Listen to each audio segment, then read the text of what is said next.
예, 안녕하십니까. 오늘 올해 24년 2월하고 마지막 주 일요일입니다. 25일. 매주 진행하는 그 소셜 스쿨의 일요일 밤 북독방. 오늘 드디어 숫자도 멋있는 99회차. 드디어 이제 100차를 한 번 앞두고 지금 오늘 99회차를 맞았습니다. 오늘 같이 얘기 나눌 책은 이 책입니다. 2024 컨텐츠가 전부다.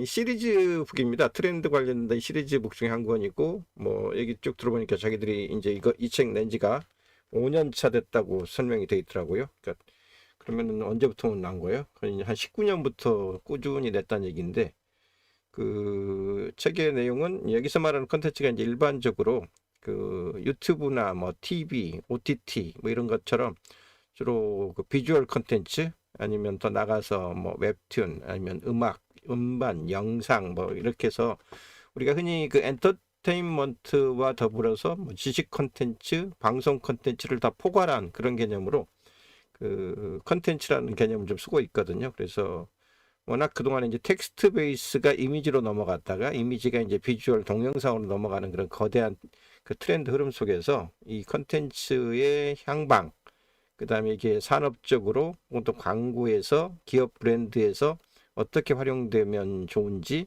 또 그런 컨텐츠를 만드는 크리에이터들의 향후 어쨌든 입지, 그 다음에 그 뭐랄까 활용 가능성 뭐 이런 부분까지를 두루 언급하고 있는 그런 책이에요. 그래서 마케팅에 종사하는 분들이든지 아니면 이런 컨텐츠 생산에 종사하는 분들이든지 기업 브랜드를 홍보하려는 쪽이든지 다들 한 번쯤은 그 고객들의 소비 트렌드가 어떻게 바뀌는지 이런 관점에서 한번 보시면 여러 가지 시사점을 많이 받을 수 있는 그런 책인 것 같아요. 그 한 300페이지 가까이 되는데 재밌어가지고 잡자마자 거의 안 끝내요. 거의 다 봤습니다. 끝까지.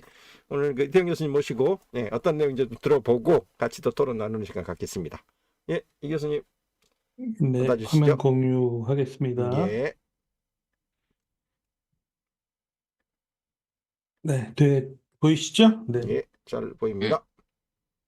오늘 제가 소개해드릴 책은 2024 콘텐츠가 전부다라는 책입니다. 저도 참 재미있게 읽었는데요. 지난번에 95차죠. 지난달에 제가 소개해드린 그 스토리테크, 스토리테크 전쟁과 전반적으로 좀 같이 함께 참고할 만한 내용이나 이어지는 내용이 많이 있어서 좀 재미있게 봤습니다. 이어서 한번 설명을 좀 해드리면, 이 저자는 이제 노가영이라는 분이고, 주로 이제 컨텐츠 투자 유통 쪽으로 하신 분이에요. 그런 쪽으로 쭉 히스토리를 가지고 계시고, 이 컨텐츠가 전부다라는 책은 2010년, 10년, 20년이겠죠? 20년. 네. 뭐 수정을 하죠. 뭐, 이거는 또 나중에 헷갈리니까. 네. 2020년부터 출간이 됐습니다. 0, 1, 2, 3, 4 이렇게 5년 차고 처음에는 컨텐츠가 전부다. 그리고 그 두 번째는 컨텐츠가 전부다 2. 그다음에 2022, 23, 24 이렇게 시리즈로 좀 이어졌는데 이 전반적으로 책을 봤을 때 트렌드서이기도 하지만 이게 미래를 2024년을 사실 전망하는 책이라기보다는 2023년을 정리한 책이라고 보는 게 더 좀 와닿았던 것 같습니다. 그래서 전망서라기보다는 한 해를 정리하는 2024니까 2023년도 미디어와 콘텐츠와 관련된 트렌드를 정리한 그런 책이다. 이렇게 보시는 게 더 나을 것 같습니다. 그리고 각 책의 현재 총 7개 챕터, 7개 장이고요. 7개 장, 각 장마다 이렇게 해당하는 장의 좀 주요 인사 중에 한 분하고 인터뷰도 실었으니까 이거 같이 한번 보면 재밌겠고요. 그래서 여기서는 글로벌 트렌드를 어느 정도 다루긴 하지만 실제로 콘텐츠에 대해서는 이제 K 콘텐츠에 대해서 좀 비중을 좀 많이 높이는 편인 것 같습니다.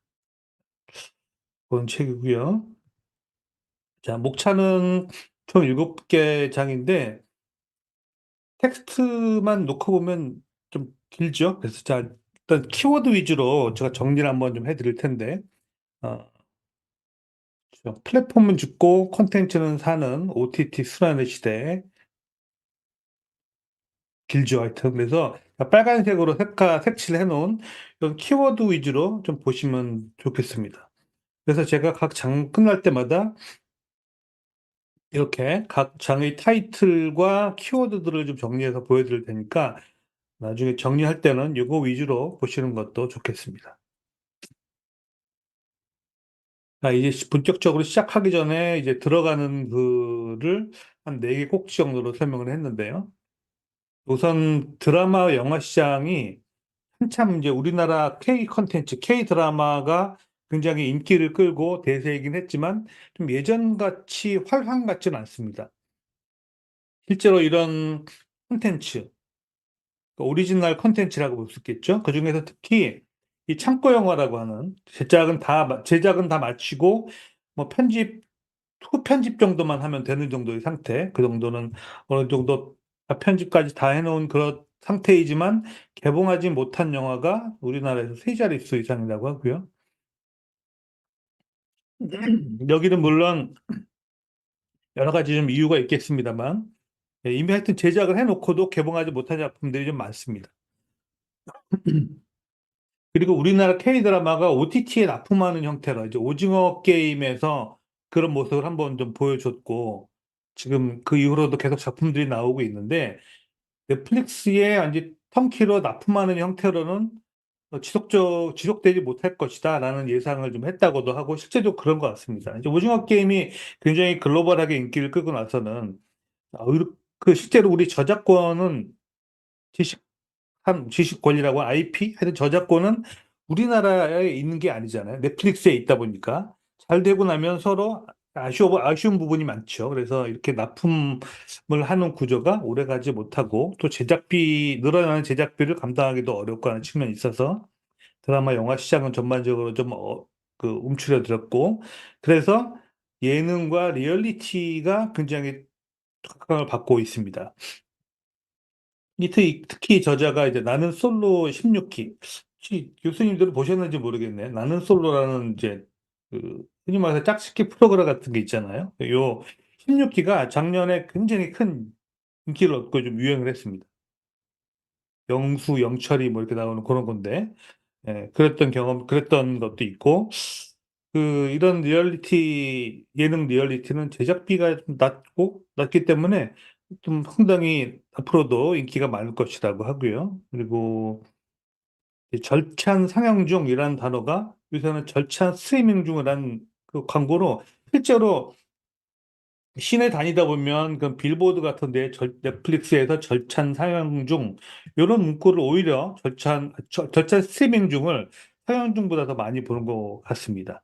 그래서 극장 배급 영화를 배급하는 곳에서 극장에 언제 개봉을 할지 결정을 할 때도 경쟁작뿐만이 아니라 이제는 OTT하고 지상파 라인업도 다 한꺼번에 좀 봐야 되는 그런 상황이다. 이렇게 트렌드가 많이 바뀌었다는 거고요. 그래도 이제 OTT는 어차피 과도기적인 플랫폼이고 오리지널 컨텐츠가 중요하다. 이런 얘기도 있었습니다. 자, 그럼 본격적으로 OTT 순환의 시대부터 다루겠습니다.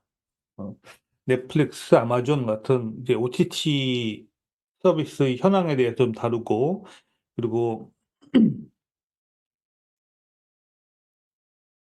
또 오리지널 드라마에서 왜 주말 드라마와 예능으로 가는 뭐 추세인지, 그리고 시즌 2가 검증돼서 좀 각광을 받는다는 거, 그리고 뭐지 애플 관련된 소식도 잠깐 선보였습니다. 여기서 이제 OTT 순환의 시대라는 말은 OTT가 굉장히 힘들다, 뭐, 이렇게만 볼 게 아니라 지금 상당히 경쟁이 치열하다. 이런 관점으로 보시면 좋겠습니다. 그래서 이 OTT 관련된 내용들을 설명드리기 전에 지난달에 스토리테크 전쟁에서 설명드렸던 내용들을 간략하게 키워드 위주로 설명을 좀 드리고 갈게요. 지난달에 발표한 내용 중에서 내용이 스토리테크 전쟁에서 스트리밍 3년 전쟁의 승자에서 이제 스트리밍 서비스와 관련돼서 그리고 스토리와 또 수입을 내지 않는 기업들, 그 애플, 아마존 이런 데는 좀 계산법이 다르다는 거, K-스토리, 무료 스트리밍 서비스, 요런 내용들을 좀 참고를 하면 좋을 것 같고요. 스트리밍 서비스는 어쨌든 아직까지는 넷플릭스다라고 보는 게 맞을 것 같아요. 그 넷플릭스를 위협하려고 노력하는 서비스들은 많았지만 현실적으로 넷플릭스가 가장 선두를 달리고 있고, 넷플릭스는 이렇게 다양한 뭐 혁신과 그런 노력을 통해서 지금의 위치에 왔고, 실제로 성장이 둔화됐지만 그다음에는 유료 광고 요금제 출시되면서 실제적으로 광고, 구독 이렇게 이원화돼서 운영을 하면서 주가가 2배 정도 상승했다고 하네요.